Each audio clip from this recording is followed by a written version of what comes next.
যদিও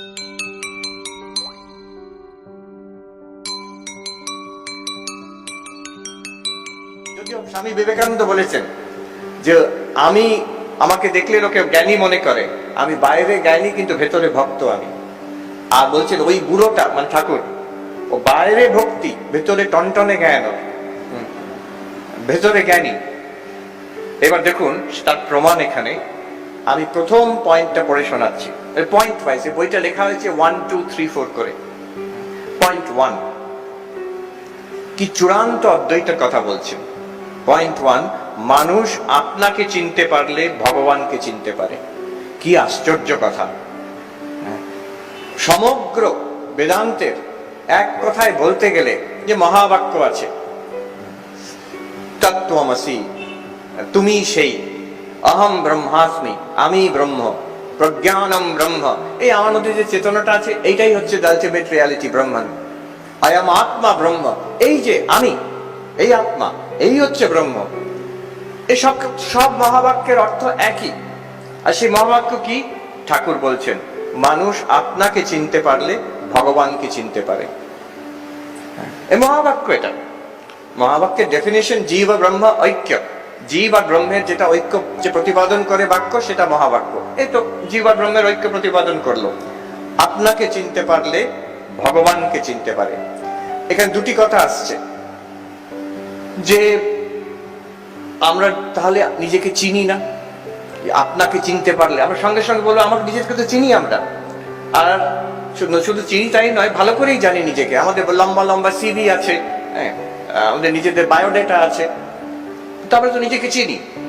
এখানে ঠাকুর বলছেন না, তোমরা চেনো না, নিজেকে চিনতে পারলে। আর দ্বিতীয় কথা হচ্ছে, নিজেকে চিনতে পারলে কি হবে? ভগবানকে চিনতে পারবে, মানে ভগবান লাভ হয়ে যাবে, ব্রহ্মজ্ঞান হয়ে যাবে। জীবনের যে চূড়ান্ত পুরুষার্থ, মুক্তি লাভ, মোক্ষ লাভ, সেটা হয়ে যাবে নিজেকে চিনতে পারলে। এখানে প্রশ্ন ওঠে এখন, তো নিজেকে চেনা কি করে? আমার এখানে মনে পড়ছে, আজ থেকে 1000 বছর আগে প্রকাণ্ড পণ্ডিত ছিলেন বাচস্পতি মিশ্র, অদ্বৈত বেদান্তের পণ্ডিত। তো তিনি শঙ্করাচার্যের ব্রহ্মসূত্র ভাষ্যের উপরে আবার তার টিকা লিখেছেন ভামতি। তো সেই টিকা, তাতে উনি আরম্ভ করছেন যে নিজেকে চিনতে পারলে, বলছে এই তো বাজে কথা। নিজেকে চিনতে পারলে কি হবে? প্রথম কথা হচ্ছে নিজেকে আমি ভালো করে জানি, আর চেনার দরকার নেই। দ্বিতীয় হচ্ছে আমি নিজেকে চিনলে হবেটা কি? আমি তো নিজেকে চিনি, তাতে কিছু আমার দুঃখ কষ্ট যাচ্ছে না, তার দুঃখ কষ্টই তো আছে। তারপরে বলছেন বেদান্ত সেইখানে আরম্ভ করে, তুমি যে ভাবছো তুমি নিজেকে চেনো, এটা ভুল। তুমি নিজেকে চেনো না।